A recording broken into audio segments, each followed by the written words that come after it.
नमस्कार छात्रों। आज आपके लिए बहुत ही अच्छी खुशखबरी है। कक्षा 12 अनिवार्य हिंदी राजस्थान बोर्ड के लिए पहले जो बहुत ही डाउटफुल सिलेबस कम हुआ था, आज वो डाउट क्लियर कर दिया गया है माध्यमिक शिक्षा बोर्ड राजस्थान अजमेर के द्वारा। पहले सिलेबस में अनिवार्य हिंदी के सिलेबस में बहुत ही कम ग्रामर के सिर्फ 2 टॉपिक में से कुछ पार्ट हटाया गया था, तो इससे बहुत ही ज़्यादा डाउट था कि कम हुआ क्या है, आखिर कम क्या हुआ है। तो आज वो डाउट क्लियर कर दिया गया है। तो हम देखते हैं कि जो सिलेबस कम हुआ है, अनिवार्य हिंदी और भूगोल का सिलेबस फिर से वेबसाइट पर डाला गया है। हम देखते हैं अनिवार्य हिंदी का सिलेबस कक्षा 12 में जो हटाया गया भाग है वो हम देखते हैं। पहले खंड 1 में 2 प्रश्न आया करते थे अपठित बोध के। एक अपठित गद्यांश हुआ करता था, एक अपठित पद्यांश हुआ करता था, जिसमें से अपठित पद्यांश को हटा दिया गया है। अब सिर्फ अपठित गद्यांश ही आएगा। पहले दोनों 4-4 नंबर के आया करते थे, अब दोनों मिलाकर एक अपठित गद्यांश ही 8 नंबर का कर दिया गया है। दूसरा पार्ट है जो हटाया गया है वो है व्याकरण खंड का। पद परिचय, शब्द शक्ति पूर्णतः हटा दिए गए हैं। 2-2 नंबर के थे, इनको पूरी तरह से हटा दिया गया है। अलंकार में से 8 अलंकार थे, 4 अलंकारों को हटा दिया गया है। और पत्र एवं प्रारूप लेखन में ज्ञापन और अधिसूचना को हटा दिया गया है। बाकी 3 जो चीज़ें हैं वो इसमें अभी बाकी हैं, तो ये भी 2-2 नंबर के आएंगे। आगे हम देखते हैं सृजन में से क्या हटाया गया है। जो गद्य खंड है 7 पाठ थे, 8 पाठ थे उधर, तो उसमें से 5 पाठ अभी लगे हुए हैं और 3 पाठों को पूरी तरह से हटा दिया गया है, जिसमें से मजदूरी और प्रेम ये निबंध है अध्यापक पूर्ण सिंह का। भीमराव अंबेडकर का एक भाषण का अंश है सफल प्रजातंत्रवाद के लिए आवश्यक बातें, इसको भी हटा दिया गया है। कन्हैयालाल मिश्र प्रभाकर, इनका निबंध है मैं और मैं, इसको भी हटा दिया गया है। तो गद्य खंड में से 3 पाठों को पूरी तरह से हटा दिया गया है। बात करते हैं पद्य खंड की, काव्य खंड की बात करते हैं। इधर 9 पाठ थे, कुल 9 थे, जिनमें से 4 को पूरी तरह से हटा दिया गया है। इधर भी 5 पाठ हैं और गद्य खंड में भी 5 हैं, मतलब कुल 17 पाठ थे। अब 10 पाठ ही हमें अच्छे से लर्न करने हैं। कबीर, तुलसी और कृपाराम, जो कि संतवाणी नाम से जो पाठ था, इसको हटा दिया गया है। हरिवंश राय बच्चन, इनकी कविता आत्म परिचय और एक गीत, दोनों को हटा दिया गया है। कुंवर नारायण, कविता के बहाने और बात सीधी थी पर, इन दोनों कविताओं को भी हटा दिया गया है। सुभद्रा कुमारी चौहान की कविता मेरा नया बचपन, ये भी हटा दिया गया है। तो पद्य खंड में से 4 पाठ हटा दिए गए हैं, 5 पाठ अभी सिलेबस में हैं जो कि हमें अच्छे से याद करने हैं। गद्य खंड में 8 पाठ थे, 3 को हटा दिया गया है, 5 सिलेबस में लगे हुए हैं जिनको हमें अच्छे से लर्न करना है। इसके अलावा जो दूसरी पुस्तक है पीयूष प्रवाह, उसमें कुल 6 पाठ थे, 2 को हटा दिया गया है। एक ये 7वां पाठ और दे रखा है, तो ये भी हटा दिया गया है। तो 7 पाठ में से 3 पाठों को हटा दिया गया है। अमृतलाल नागर, मानस का हंस उपन्यास का अंश है, इसको हटा दिया गया है। सेठ गोविंददास, ये यात्रा वृत्त है, कुछ ऐतिहासिक स्थलों का भ्रमण, इसको पूरी तरह से हटा दिया गया। अब ये जो पीयूष प्रवाह है ये 12 अंक की आती है, तो इसमें अब हमें 4 पाठ ही अच्छे से लर्न करने होंगे। इसके अलावा हम देखते हैं जो सिलेबस रह गया है वो क्या क्या है, अब हमें पढ़ना क्या क्या है एग्ज़ाम के लिए। तो ये देखिए एक बार जो सिलेबस है, जो अंक विभाजन किया गया है, कितने नंबर का क्या आएगा वो हम देख लेते हैं। अपठित बोध ये 8 अंक का आएगा, जिसमें मैंने आपको बताया था अभी ऊपर कि पहले 4-4 अंकों में 2 पार्ट आया करते थे, अपठित गद्यांश और अपठित पद्यांश। अब पद्यांश नहीं आएगा, ये बच्चों के लिए थोड़ा डिफ़िकल्ट भी रहता था।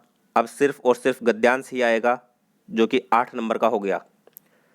व्यवहारिक व्याकरण और रचना ये दोनों मिलाकर 16 नंबर का आएगा।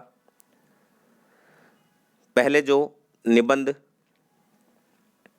4 नंबर का आया करता था, अब वो 8 नंबर का आएगा।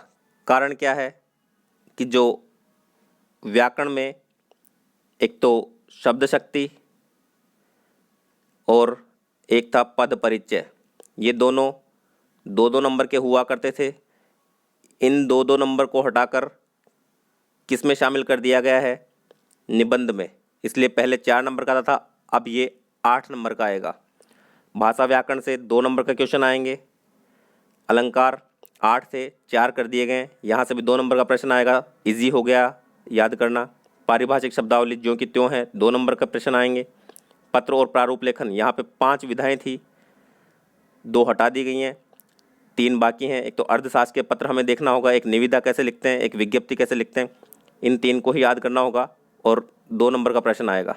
तो इस प्रकार से व्याकरण जो है, जो दूसरा खंड है वो 16 नंबर का आएगा, पहला खंड 8 नंबर का आएगा। तीसरा हम देखते हैं,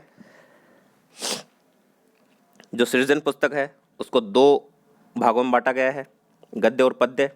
तो देखते हैं इसमें से किस प्रकार से प्रश्न आएंगे। दोनों को मिलाकर बताया गया है। एक व्याख्या गद्य से आएगी विकल्प सहित, ऑप्शन आएगा उसमें। एक पद्य से आएगी, 4-4 अंकों के होंगे ये दोनों। 2 निबंधात्मक प्रश्न होंगे, एक गद्य से और एक पद्य से, इसमें भी विकल्प होंगे। 2 गद्य से निबंधात्मक प्रश्न आएंगे, 4 नंबर का एक करना होगा हमें। इसी प्रकार से 2 ही पद्य से आएंगे, दोनों में से जो हमें अच्छे से आएगा हम वो करेंगे। तो 4-4 8 नंबर का यहाँ से प्रश्न आएगा।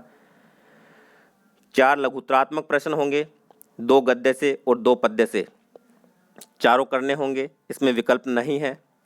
तो 4 प्रश्न 2-2 नंबरों के होंगे, 8 नंबर के हो गए। किसी एक कवि या लेखक का परिचय, तो 5 कवि बचे हैं, 5 लेखक बचे हैं। अब हमें सिर्फ 5 याद करने, चाहे तो आप कवि 5 अच्छे से याद कर सकते हैं, चाहे आप 4 लेखक अच्छे से याद कर सकते हैं। तो एक तरफ के भी याद कर लेंगे तो ये 4 नंबर कहीं जाने वाले नहीं हैं, ये 4 नंबर हमें आसानी से मिल जाएंगे। इसके अलावा 2 अति लघुत्रात्मक प्रश्न, एक गद्य से आएगा, एक पद्य से, 2-2 नंबर के होंगे, तो 4 नंबर ये हो गए। इसके अलावा जो दूसरी पुस्तक है पीयूष प्रवाह, उसमें से एक निबंधात्मक प्रश्न आएगा। पाठ बचे हैं 4, 2 पाठों को हटा दिया गया है। 4 पाठ में से किसी भी पाठ में से एक निबंधात्मक प्रश्न हो सकता है, जो कि 6 नंबर का होगा। सबसे बड़ा और सबसे ज़्यादा अंक भार वाला प्रश्न यही होगा, पीयूष प्रवाह से निबंधात्मक प्रश्न होगा। अब निबंधात्मक प्रश्न ये इस प्रकार का होगा कि जरूरी नहीं कि उसमें सिर्फ एक ही बात हो, उसमें एक ही प्रश्न में कई प्रश्न शामिल हो सकते हैं। इस प्रश्न का आपको बार बार लिख लिख कर अभ्यास करना होगा। पैराग्राफ लिख लिख कर हमें बार बार इन निबंधात्मक प्रश्नों का अभ्यास करना होगा, तब जाकर हम 6 अंक प्राप्त कर सकते हैं। इसके अलावा इसी पुस्तक में से 4 लघुत्रात्मक प्रश्न होंगे, जिनमें से हमें कोई भी 3 प्रश्न करने होंगे। 4 में से जो अच्छे से 3 आएंगे हमें वो करने होंगे, और ये 2-2 नंबर के होंगे, इसलिए 6 नंबर ये हो गए, 6 ये। 12 अंक की पीयूष प्रवाह होगी, 32 नंबर की सृजन होगी, ठीक है। और इसके अलावा 12 अंक की जो तीसरी पुस्तक है संवाद सेतु, इसमें से प्रश्न आएंगे, देख लीजिएगा किस किस प्रकार से आएंगे। इसका जो पहला पाठ है समाचार लेखन, एक ही पुस्तक है जो 11वीं और 12वीं के लिए है। तो शुरू के 5 पाठ तो 11वीं के लिए थे, जो अंतिम 5 पाठ हैं 6, 7, 8, 9, 10, यहाँ पे जो पहला पाठ है समाचार लेखन, यहाँ से 2 नंबर के प्रश्न आएंगे।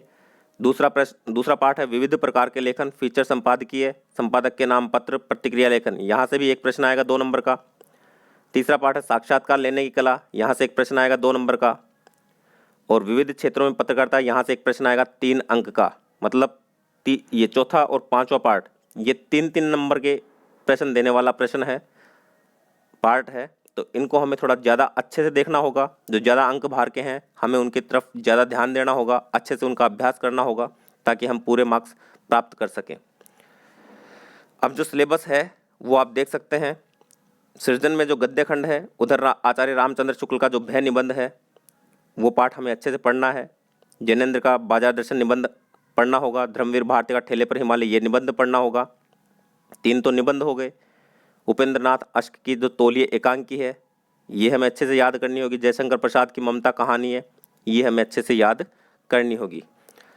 तो हम कह सकते हैं कि यहाँ से जो 32 नंबर की सृजन है उसमें से 16 नंबर के ये 5 पाठ आएंगे और 16 नंबर की ये पद्य खंड में से आएंगे।